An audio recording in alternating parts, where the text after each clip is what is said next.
Looks like folks are coming in, so I don't want to hold us up too much longer. I'm going to go ahead and introduce Dr. Sam Asher.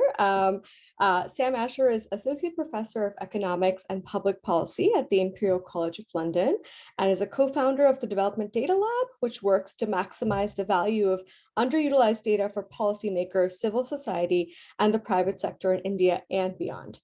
Sam's research seeks to understand the microeconomic determinants of economic growth, urbanization, and economic opportunity for the poor. Together with Paul Novosad and a wide range of collaborators, he has built a high spatial resolution data platform and new analytic tools to analyze economic development at the local level in India. Current projects are examining the causes and consequences of educational mobility, segregation, and constraints on local growth across India's 600,000 towns and villages. His research has been published in multiple top economics journals, including the American Economic Review, American Economic Journal, Applied Economics, and the Review of Economics and Statistics. Prior to joining Imperial, he was an economist at the World Bank Development Research Group and an assistant professor at the Johns Hopkins School for Advanced International Studies. Sam, we're so excited to have you here, and I will let you take it away. Okay, great. Thanks so much for that introduction and just for this opportunity to talk about the work we've been doing for a while now. My understanding is we have like 55 minutes until 4 o'clock UK time. And so my goal is to kind of give a very high level overview of what we're doing at Development Data Lab, kind of in both the research and open data and government capacity building space, and then have a conversation after that where we can kind of talk about the broader space, about ideas for what we or others could do next, and so on. So, my aiming for 20 minutes probably means it's going to be more like 40, but also because I'm an economist, I feel most comfortable when people are interrupting me, and so I think people should really just feel free to jump in at any time. We're definitely aiming to have discussion at the end, but we can have discussion along the way. Okay, so without further ado, here we go. Almost here we go. Okay, so Dev Data Lab is my research lab. I started it in 2019 with my longtime collaborator, Paul Novosad. Paul and I were classmates at Harvard doing our econ PhDs, 2007 to 13. And that's when we started working with a wealth of high resolution data covering every village and town in India, from the population census, economic census, satellite imagery, government administrative data, and so on. And we started putting these kinds of data sets together to try to answer the kinds of questions that were difficult to answer with either randomized control trials on the one hand, or with sort of natural experimental methods, which is usually what we use, but this kind of standard data set that people use in India and generally in other low-income countries. So in India, the National Sample Survey, the IHDS, the India Human Development Survey, the Annual Survey of Industries, and so on. All of these are generally available at the district level. And in India, there are about 600 districts, and each district has multiple millions of people. They're basically small countries unto themselves.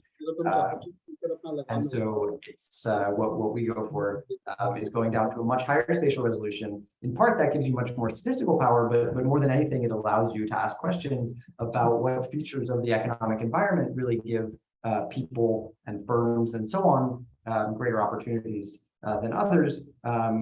Because really, when it comes down to it, the factors that shape our lives tend to be very local. Kids can only go to the schools that are nearby. Generally, workers can only access jobs that are a very short radius away and that they can commute to. Firms, especially in places like India, where most firms are very small, only are going to buy and sell from other firms or customers who are a very short distance away. And so we're really trying to go down to that local level to understand these forces at a resolution that we sort of haven't been able to work on before. And so Paul and I, together with Toby, who had been working with us for a while, founded DDL in 2019.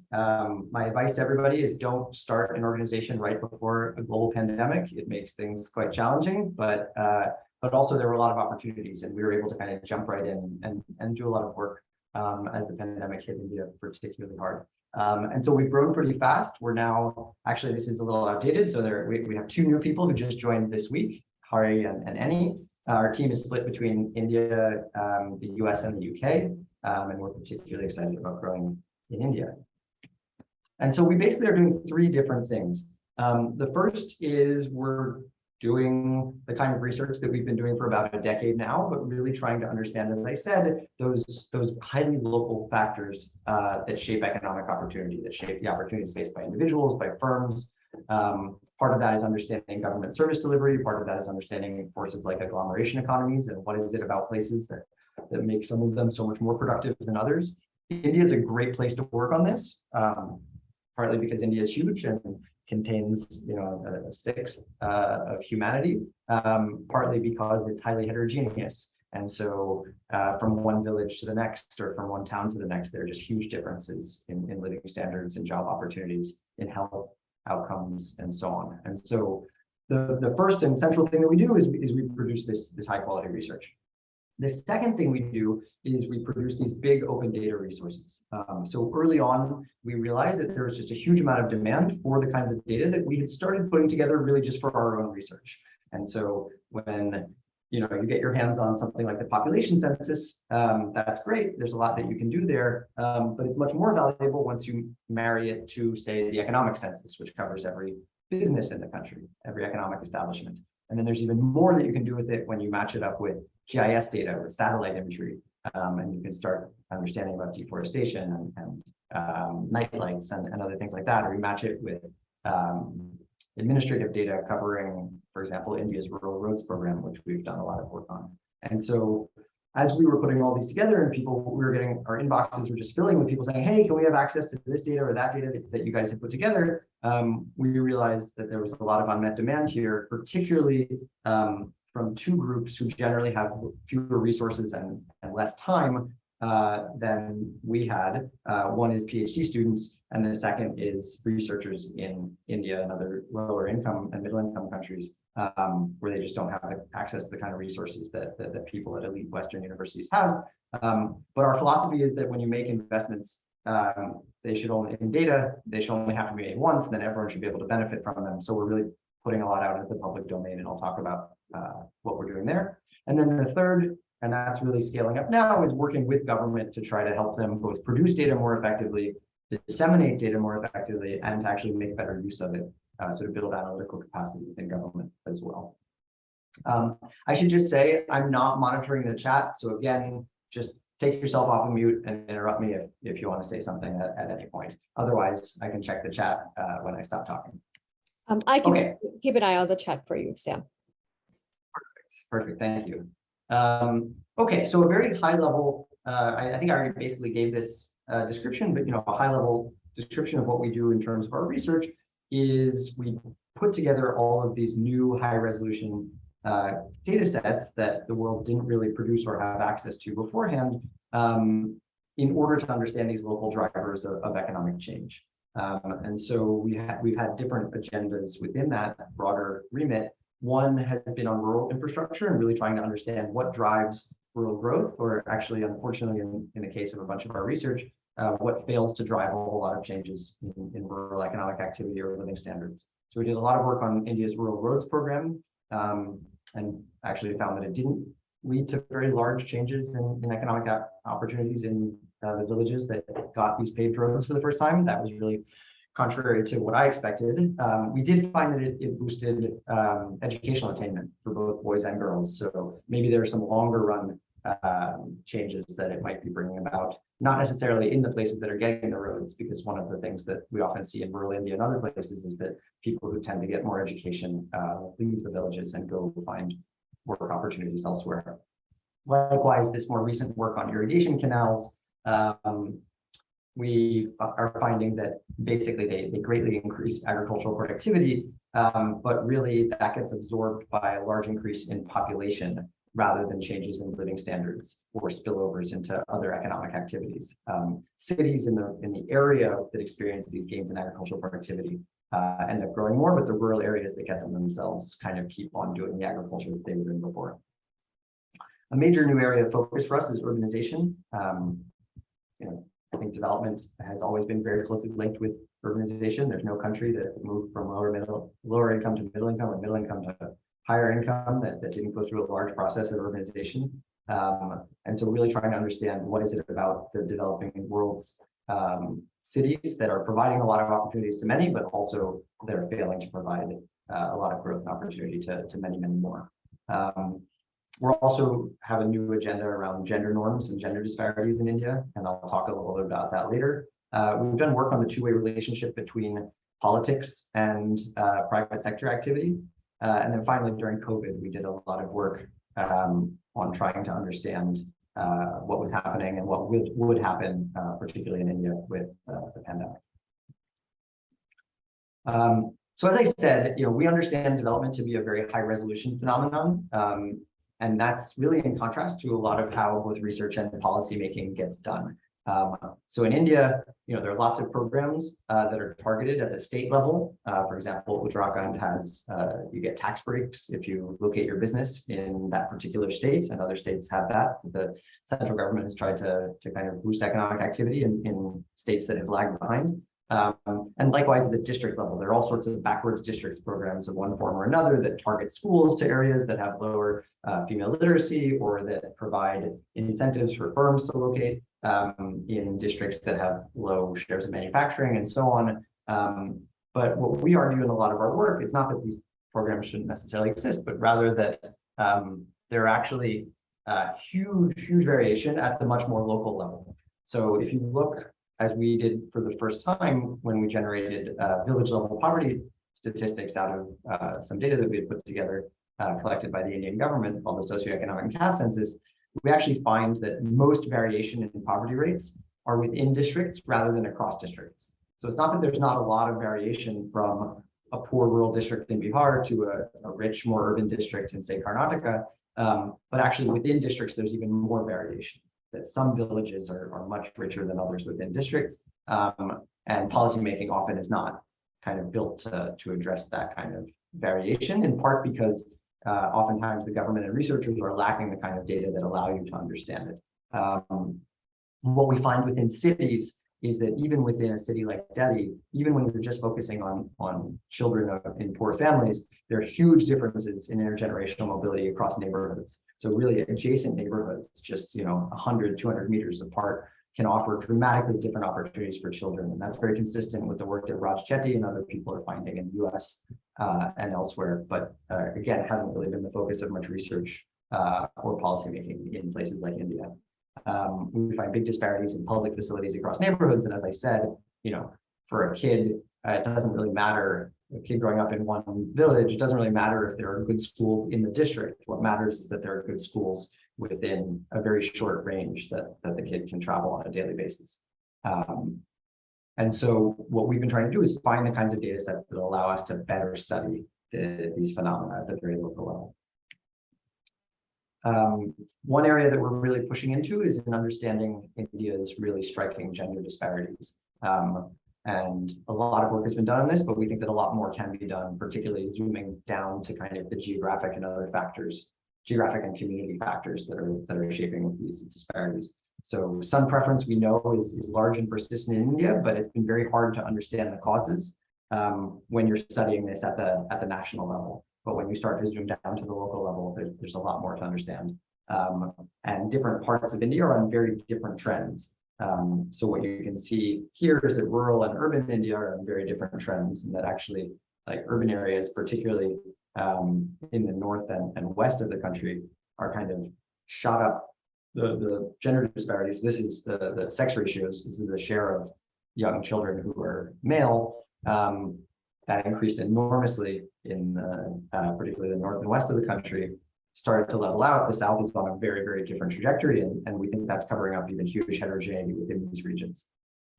And so one of the things that we're doing, and this is an example of the kind of new data sets that we bring on board, and then we're going to make this publicly available, is we're building the first long-run panel of cultural data that we've ever really had. And so both the British government, the British Raj about 100 years ago, and then the Indian government in the 80s and 90s collected cultural data on all 5,000 of India's endogamous communities. So these are the jatis, tribes, other communities within different religions. And we're pulling useful data, machine readable data out of these texts and creating this like basically 100-year panel of cultural change, which we hope to use to kind of study the process of shifting gender norms at first, but also there's a lot more that can be done with it. So this is a nightmare. I keep telling people we're going to have our first results soon. I'm going to stop saying that because it's a very, very slow process, and I don't want to overpromise. But we're making good progress on basically pulling out standardized data from these kind of text data. The methods that are required to pull out machine readable data from text are improving really rapidly, and we're really piggybacking on a lot of great work that's being done by other people. Likewise, I mentioned that we're focusing a lot on cities and access to opportunity. Here's a mobility map for Delhi. For those of you who are familiar with Delhi, you can see kind of Lutyens Delhi in the center right. And then you can see this is how much education basically children born into low education households get. So this is not comparing rich neighborhoods to poor neighborhoods and just saying that rich kids get more education than poor kids. This is saying if you're born into a poor family, if you're born to low education parents, how much education do you end up getting? And it just varies enormously from neighborhood to neighborhood. And so really trying to understand what is it about the neighborhoods that are offering a lot of upward mobility is a big agenda. We have this first paper on mobility where we're showing that over the last 40 years or so, despite all the economic growth, actually upward mobility has stayed pretty flat. So we're saying that the tide is raising boats, but the boats are staying in the same order that they were in before. But actually that's covering up a lot of heterogeneity across space and across communities. And we're finding that while scheduled castes have really increased their mobility and closed about half the mobility gap with upper castes over the last several decades, Muslims are heading in the exact opposite direction. And it looks like the differential access to affirmative action may be playing a pretty large role there. So that's our first major mobility paper. That's going to be published in the American Economic Journal for Applied Economics soon. But we're looking to follow that up, and in particular to kind of really try to understand this map on the right, like what is going on at the neighborhood level that's generating such very different opportunities. Okay, I promised to talk a bunch about open data, and here it is. So this chart is taken from a paper that we wrote for the India Policy Forum last year. And we were talking about the promise of open data to try to improve governance and economic growth in India. But basically what this chart is saying is that data needs to be delivered appropriately, and that relatively small investments in delivery can yield really, really big returns. So if you just think of all the data that the government is generating, some of it they're collecting by running surveys, like the census. Sometimes they're generating a lot through the operation of their programs. So a rural roads program generates a huge amount of data on where roads are being built, where the different characteristics of the locations, because they put that together to try to target the roads, how much the roads cost, who builds them, who else bid on them, and so on and so forth. And generally speaking, what happens is the government generates all this data and then kind of sits on it. It's locked up in servers. They have it and they treat it like it's theirs. And what we're arguing is that this really belongs to the people of India, and that it needs to be delivered appropriately, and that the hard work of generating the data in the first place has already been done. And so now pretty small investments in dissemination will put it out there and allow a lot of different types of users to use it in different ways. But they need it in different forms. So as a researcher, I want to be able to bulk download all the data from the Rural Roads Program, all the data from the National Rural Employment Guarantee. But a citizen might need to find their individual records, or might just want to look at their particular village or compare their village to the ones nearby. App developers are going to want to have APIs that can be tapped into automatically by their apps or by their servers every so often, and can update very smoothly. Policymakers might need visualizations and dashboards, because if I'm an IAS officer, I don't have the time or necessarily the skills to take the raw data and analyze it in the way that I see fit to answer my particular question. And so these do require investments. The investments are small relative to both, I think, the benefits and the cost of generating the data in the first place. But you do want to be thoughtful about kind of the different users out there. So what we've done is we created the Shrug. So the Shrug is the socioeconomic high-resolution rural-urban geographic data platform for India. And it's the largest open access socioeconomic data set in a developing country. We cover all 600,000 villages, 8,000 towns across India. And we actually recently passed the 50,000 download mark. So there's just a ton of interest in this. It's been great to see how many people are using it. Funnily enough, I mean, this is going to be by far my most cited paper, is our paper describing what we did here. I hope people are reading my other papers and actually learning from our research, but happy that there's a lot of interest in our data too. But the point here is that all of these different components, whether it's data on firms, data on politicians, data on living standards, on electricity, on caste composition of places, and so on, all of them are linked to each other. Because as I said at the beginning, the power of these data sets, it really, really exponentially increases as they're actually linked to each other. If I have just electoral data, there's only so much I can do with it. But if I have electoral data and economic data, now I can start understanding the relationship between private sector activity and politics. And so we provide both a ton of linked data through this, but also the keys that are required to bring in other data sets and link them up with everything here. And we've created these standard identifiers, which we call SHRIDs, Shrug identifiers, which mean that any new data set can plug right in and speak to everything else at a consistent geography, so that you can bring in new data. So we're about to launch Shrug 2.0. That's going to have OpenGIS data for the first time. People will be able to get geographic data on every location in India, as well as parliamentary data and constituencies, and just a lot more coverage than we ever had before. When COVID hit, we realized that both policymakers and researchers were scrambling to get basically the same data. Everyone was kind of looking for demographic data, everything on like age structure, health facilities. It was just a lot of the same stuff that people needed to try to understand what was happening with the pandemic and what might happen. And so what we did is create an open COVID data platform supported by Emergent Ventures, run out of George Mason University. They gave us some emergency funding to kind of get this off the ground. And the idea is to, again, to make all of these different data sets speak to each other, particularly at the district level. And so we're continuing to update that still. News outlets used it a lot. Policymakers in various states used it. A lot of different research teams used it as well. It was really kind of gratifying to see that it seemed to be pretty useful. We still struggle to get people to contribute back to our open data platforms. People are better at kind of taking than they are contributing, but I think over time, part of what we're trying to do here is really change the norms around open data and encourage many, many more researchers to kind of provide data to these platforms well before their papers are published, which is often 5-6 years later. And just think of how many other people could be using these things. Or think of if everyone just sat on their COVID data during the pandemic until they got their papers published, how much worse research and policymaking would have been.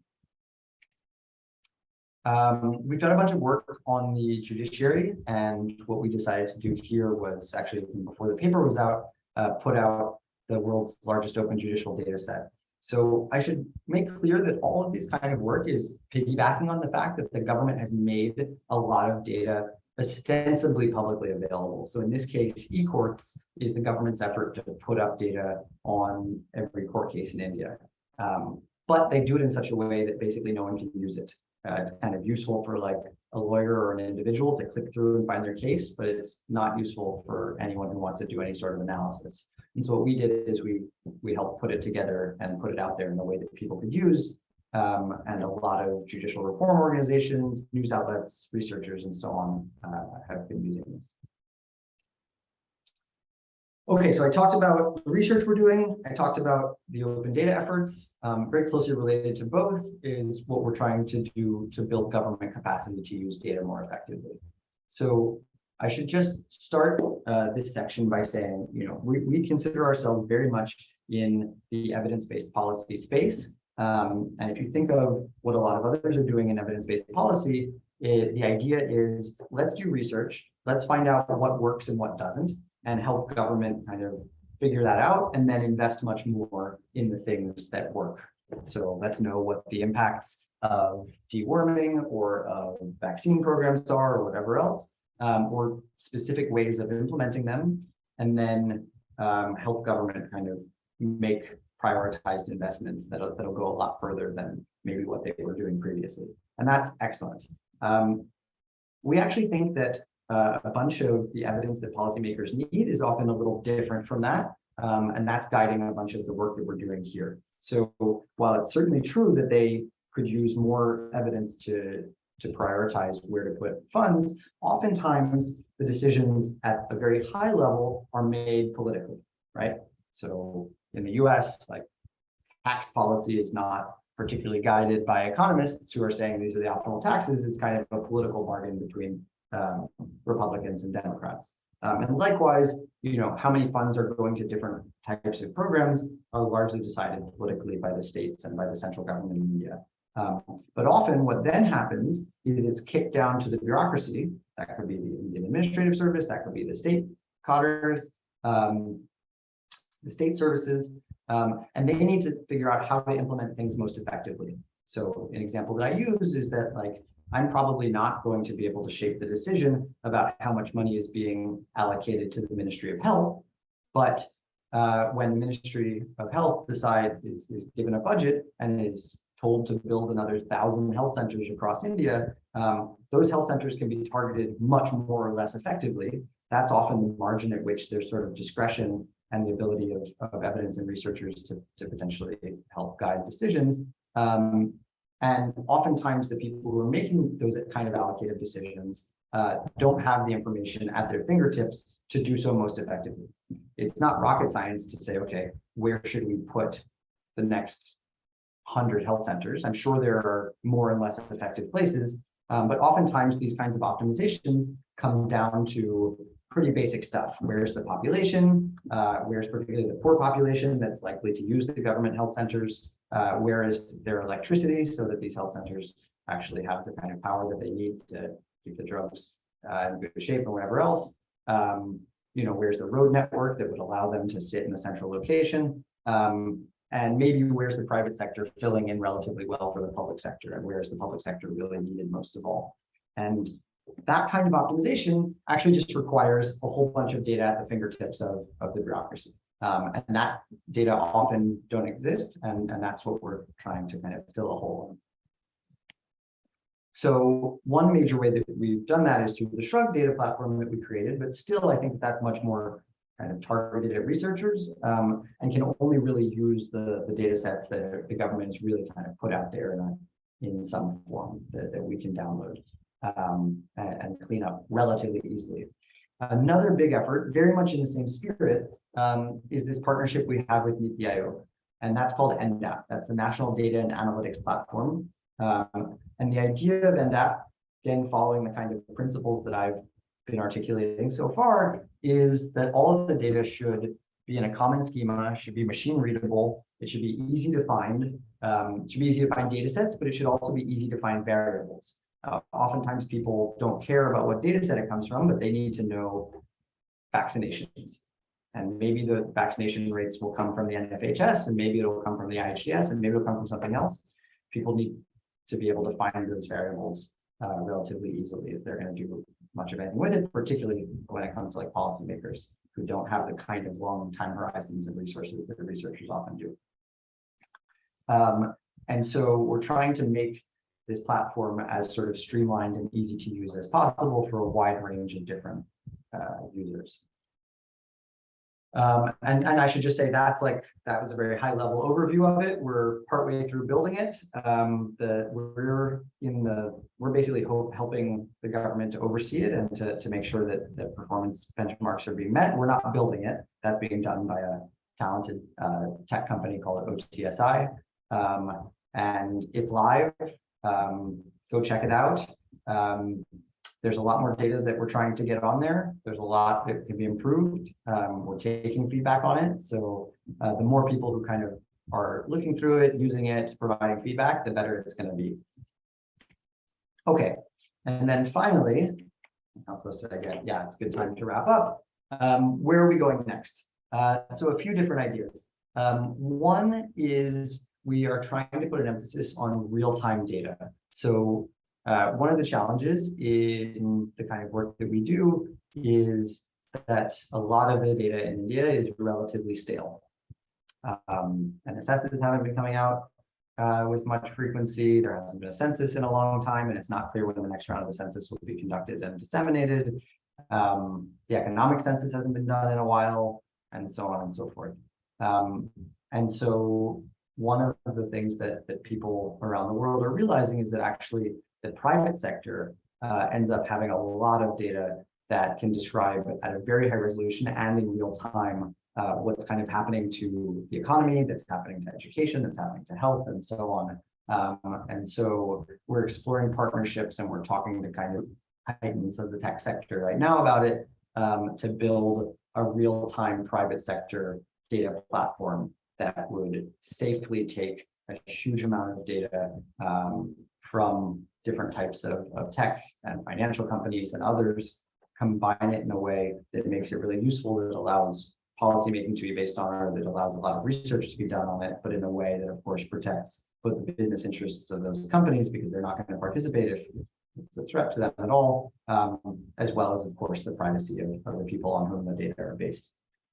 So that's one major area that we're making a push into right now. The second is these government partnerships. We want to kind of take what we've done with Niti Aayog and partly take that model to the states, but also take to state governments this idea of building much more capacity.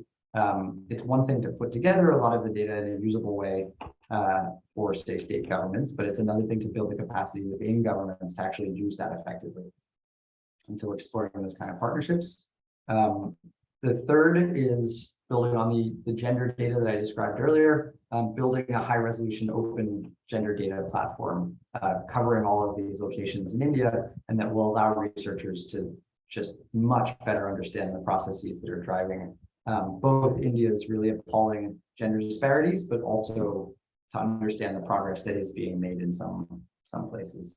And then finally, the shrug model that we have, there's nothing India specific about it other than the data and the fact that we've been working in India for 10 years. The model itself kind of works anywhere. We can kind of take the data platform that we've built and the tools that we've built and apply those. We're exploring doing it in Bangladesh. We've been in talks with people about doing it elsewhere. And so we're looking for the kind of partnerships that might allow us to take that on the road and really expand our efforts elsewhere, but that would require having really, really good knowledgeable partners on the ground in these other places, so that we can really just kind of play a supporting role and help other countries build up these kinds of linked data sets that we've managed to pull off in India. So I think that's a good place to stop. Thanks everyone for listening, and looking forward to hearing your questions and thoughts. Feel free to unmute and ask questions or post them in the chat, and I'm happy to read them out loud.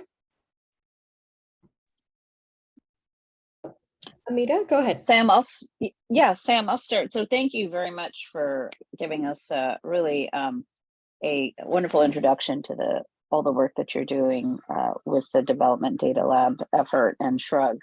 Can you speak to sort of some other additional examples of how this data has been used? I know some of it's still in development, but concrete examples of where you think that the access to this data set has made an impact already in either sort of informing government, either at the national or state level, to initiate some type of reform or change to policy? Yeah, that's a great question. I mean, I think we're relatively early in that process. We just made these data available a couple of years ago. Because we've been building up a lot of these resources and developing the tools, but like we had never had the money or the people to put it out there until just a couple of years ago. I think that COVID is the best example. When COVID hit, state governments in particular really needed to figure out where to prioritize their investments. And so our COVID data platform which was linked up with Shrug and had links to the more high resolution data, but was mostly at the district and sub-district level, helped the government. The government of Bihar used it, the government in Tamil Nadu used it to try to target investments in health infrastructure based on like the age profile of different districts, based on existing hospital capacity, and so on. I think Maharashtra ended up using it some. And so that was that. I think that's probably the clearest example. I think that right now, what I'm seeing with Shrug is that, like, you know, there have been these 50,000 downloads. That's a lot. That's great. But it's still not in the shape that I think it needs to be. Going back to kind of, let me see if I can scroll back up. You know, going back to those principles here, like most of the data that we put together are kind of currently available through bulk download. And that's exactly right for researchers, because researchers can download a multi-gigabyte file and then throw out all the data that they don't want and focus in on either the geography that they're interested in or the particular domains, whether it's health or education or infrastructure, you name it. So that's great for them. They want it in that form. But what our aspiration is that these platforms become something that's like really, really useful for, say, policymakers to target those health centers that I was talking about. To do that, they need it in a very different form. They need to be able to say, and that's what we're kind of building out with NDAP. They need to be able to say, I want current data on where the existing health centers are, where private sector health clinics are located, what the population is of every village, who has a road and who doesn't, and maybe like one or two other things, right? And currently, Shrug is not in that form. And so for all I know, maybe there are people somewhere in government who are using it. Actually, I do know that in the Ministry of Rural Development, Harsh Nisar and his team have kind of been finding it useful and modeling some of their efforts on it. But like, you know, I think we're still not there. And one of the challenges is like, we got to be able to raise the resources to have dedicated data scientists and developers to like build out these capabilities. It's now not super expensive, but we found that there's tons of interest in using these data and there's very little interest in funding these efforts because the way existing funding works is, you know, people like to fund papers, they like to fund research that's going to come up with a specific piece of evidence, but to make the sort of more foundational investments and think, yeah, down the line, this is going to be really useful to a wide range of people that we may not even know of yet. I think that's been a more challenging ask of funders. And so we're now starting to talk to foundations about who kind of wants to provide that core support. So I hope to have a more specific answer for you on some of this stuff in a few years as we really kind of built out these partnerships. But part of what we're trying to do in going around to, like, say, state governments and others and policymakers in Delhi is to really understand, like, okay, what is the form that you need the data? Everyone talks about how they don't have the information at their fingertips that they need, but like, what is that information and where are your fingertips? What form does that need to take for it to be truly useful to you? Super. And I put the links in of the two sort of sites, your development data lab and the NDAP platform, just so people have it. Yeah. I'm seeing if there are any other questions. I have a couple more. Others on the call who might have.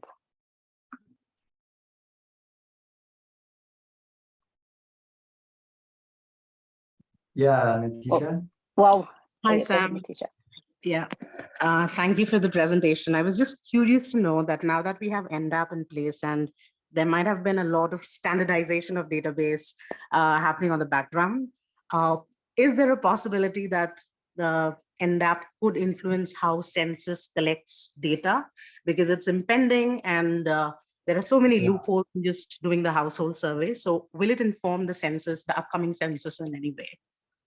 Yeah, it's a good question. I don't have, I don't know is the only honest answer. Our aspiration, I suspect not for the census, because the census is, well, A, it's become very politicized, and B, like, decisions get made many years in advance. And so I suspect on this particular census not.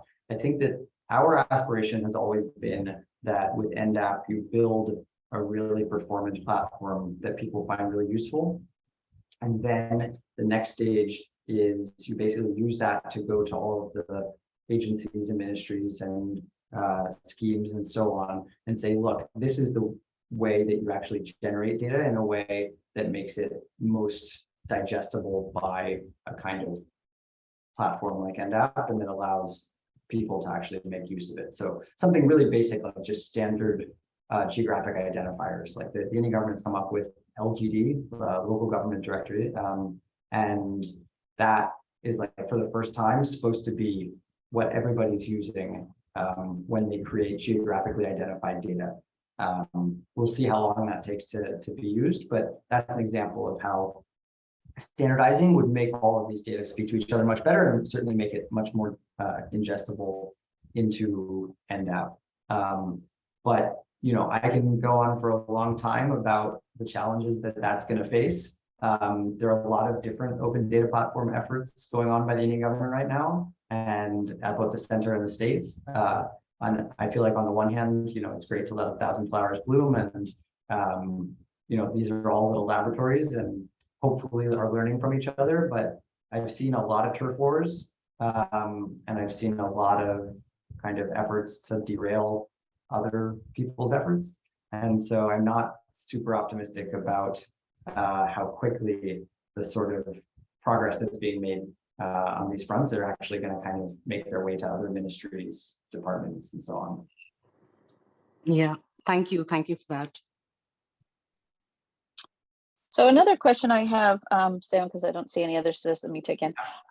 Can you speak to the health data set? So I'm just looking at both the NDAP and your portal, and it looks like actually there's the National Nutrition Survey from 2016 to 2018, and there is some decent timeliness. The statewide licensed pharmacy is from 2020. But I don't see any of the disease-specific data sets, things like the National TB Elimination Program data, or the HIV program data, or there is the antenatal, but I wasn't sure how getting access to those kinds of data, because you can imagine overlaying from a point of view of looking at public health, how important those types of data are, and really getting at the granularity of the hot zones, if you will, where targeted resources are needed. Like that kind of thing would be extremely useful and powerful to have made available, and checking that over time as interventions get delivered. Totally. Yeah, no, I completely agree with you. So what a challenge we're facing in NDAP is that, again, because of some of these turf wars and complications, NDAP is currently limited to the data that are already in some form publicly available, basically making it much more standardized and easily found and clean and linked to everything else and so on. And so a lot of the health data sets out there are not available publicly, like the ministries sit on them. And so, or they put out aggregate statistics, but you can't get the kind of more granular data that would allow you to do the kind of high resolution analysis that you're describing. And so my hope is, we've seen a lot of progress in open data over the last several years and decades. My hope is that this is part of a broader effort to kind of get much more in the public domain. That'll make NDAP much more effective, and as well as just everything else that's being done. But NDAP can only go as far, and Shrug for sure, because we're just taking things that are already out there, can only go as far as what's been actually put out there in some form. And so I think that a lot, particularly in the health domain, kind of needs to change, and actually making it much more publicly available than it is. I think just a major mentality needs to change in the government that I touched on earlier, that was kind of at the heart of the talk and paper that I gave for the Indian Policy Forum, is that I think the government needs to think of all data as basically open by default, unless there are really good national security or privacy reasons for not making it open. And oftentimes you can, putting aside the national security stuff, the main reason not to open data is for privacy identifiability reasons. But usually it doesn't take very much geographic or other aggregation to kind of address those right off the bat. And then, so I would love to see much more microdata available in sort of secure settings. The ability to use public, like identifiable data, but like in a secure way. But I think that an obvious solution in the absence of that, or even if that is also happening, is just a little bit of aggregation up to the village level, up to the sub-district level. And then we could link it up with everything else. But oftentimes, particularly in health, that doesn't even exist. Great. Do you think that there are any state governments that are more open to this, to doing that? In other words, you may not get national, but at the state level, where some, that also we see with just in terms of surveillance programs and things, some states are much more proactive and much more investing in these types of systems than others. And so would that be more readily available, or even at some of the city or district level, where you may be able to go do a much deeper dive, but not have it at national, rather subnational? Or you're absolutely right. One of the areas that we're trying to emphasize, this is like the sort of second box on the screen right now, is really forming these kinds of state and more local level partnerships. As you said, also municipalities, like Delhi is 20 million people. That's as big as many countries, much bigger than many countries. And so just working with them could be very, very impactful, as well as developing models that others might copy. And likewise states. I mean, Karnataka is known for kind of generating a lot more open data and being much further ahead on kind of digitization of government than many other states.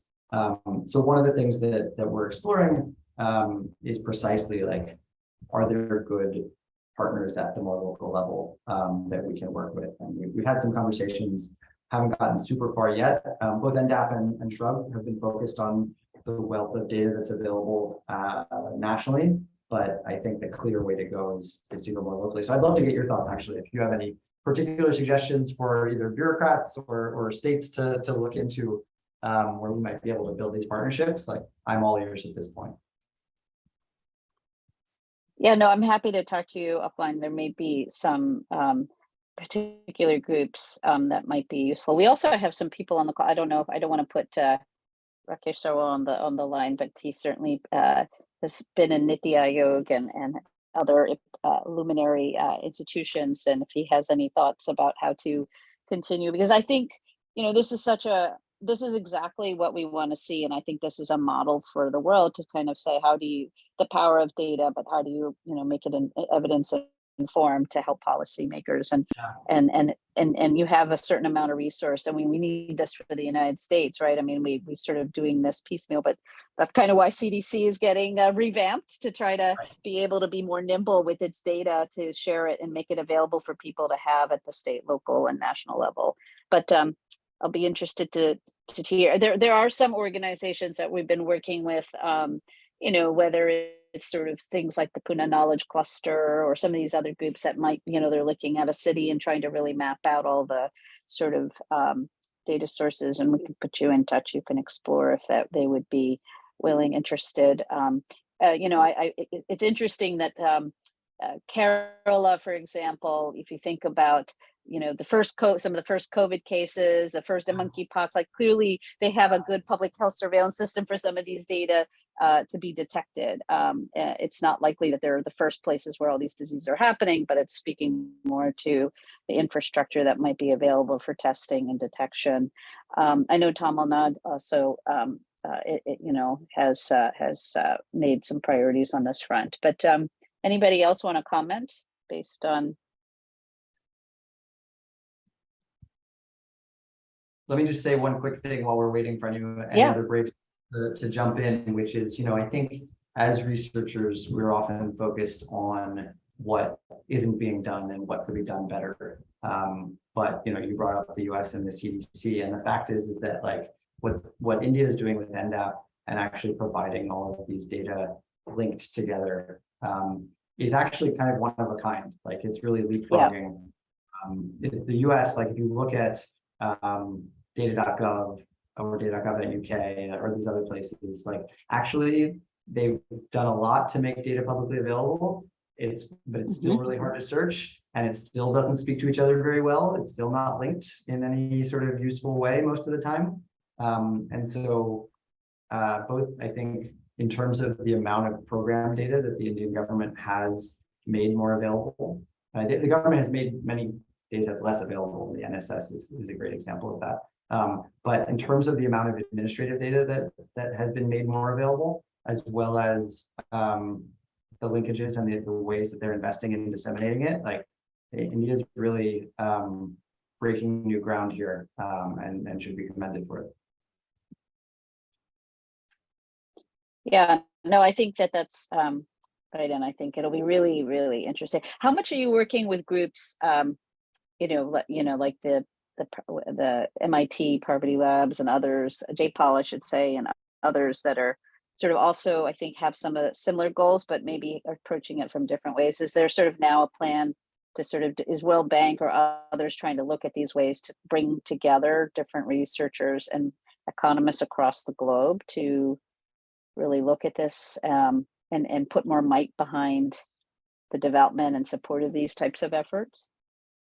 Yeah, it's still pretty piecemeal. I mean, we're now like building relationships with them. We've been exploring a partnership with JPAL's Administrative Data Initiative idea, and like Aparna Krishna is leading that, and in India, and JPAL is still very focused on RCTs. They've made a decision that like they're just going to kind of continue.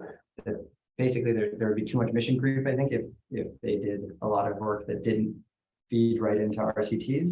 And so I think that they have a lot of really incredible relationships with state governments that I think could be used to build out the open data kind of platforms and efforts that we're describing here. But it's not their focus.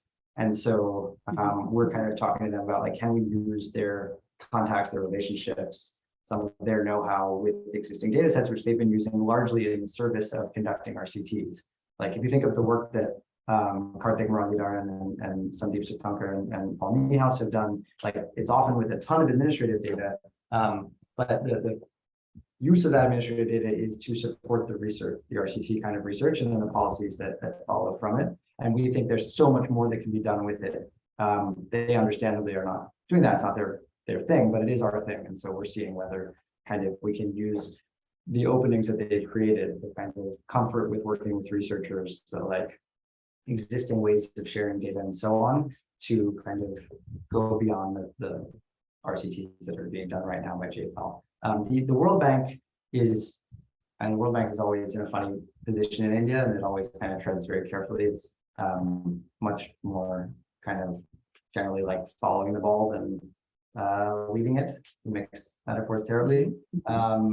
And so, but in this case, like the World Bank is actually putting a bunch of money into like capacity building in the Ministry of Statistics, and is behind one of the kind of open data efforts that they're doing there.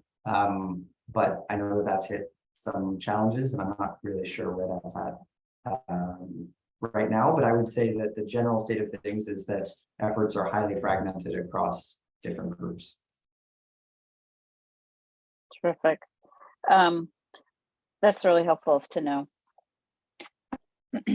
I mean, I imagine they're, like you said, you're also venturing into the private sector, but also those who, have foundations that provide, whether it be the Emphasis or Rohini Nilekani or Reliance, et cetera, foundations that may be interested in this type of thing and supporting it for data. And then there's also a conference, which you might know, Dasar Philanthropies does a Data for Social Good event annually, and so they would be also good to connect with. Sorry, what's the name of that philanthropy? It's Dasra, DASRA. Oh, yeah. They're based out of Mumbai, but this actually would fit very nicely in their Data for Social Good effort. Yeah.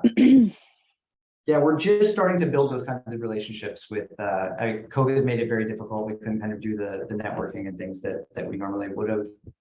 But also my partner and I were job searching at the same time, and that really took a lot of the last year. But now we're like, one of the big emphasis for this year is precisely on building those relationships. I think that those are exactly the kinds of foundations that are going to be more interested in building this kind of core infrastructure than I think a lot of the classic funders of academic research, who kind of want everything to focused on providing a very specific piece of evidence. And they're not wrong to do that necessarily. We just need to identify kind of who's interested in those earlier stage investments. Yeah. Well, great. This has been terrific. I didn't know about this effort. And so thanks for enlightening us, and really fantastic to see all the work that you've done, and look forward to learning more. And we'll be checking in with NDAP as they build out the data sets, because from our point of view, we've been wanting to do a lot more visualization and mapping of where hot zones are for certain types of diseases, and overlaying education, resource pharmacy, et cetera. So thank you very much, and we'll be in touch. Yeah, and if there are, if there are specific data sets that are not up there, but that would be super valuable, that's good to hear, and we can pass that along to the leadership at GKII who's making decisions about where to put the resources and what to prioritize. Our hope is also just that, you might have a bunch of data that for one reason or another can't go up onto NDAP, but you want to merge to 5 other data sets that are there. And so hopefully NDAP can get you sort of 80% of the way there, even if it can't get you all the way to what you need. Terrific. Yeah. Love to see the TB prevalence incidence data, but at the sub-district level and things like that. That there's some really interesting work that's been done with modeling with hot zones, for example, so you can reallocate resources so that not instead of every district getting the same, but you sort of essentially know where your hotspots are and can mobilize public health workforce. Those are just examples, but yeah, thank you. I love, it's really very cool, and much more to discuss. So as we move forward, we'll be sure to be in touch. Thanks again. Sure. Great. Thanks, everyone. Thank you so much. Yep. Have Bye. a good one. All right. Bye.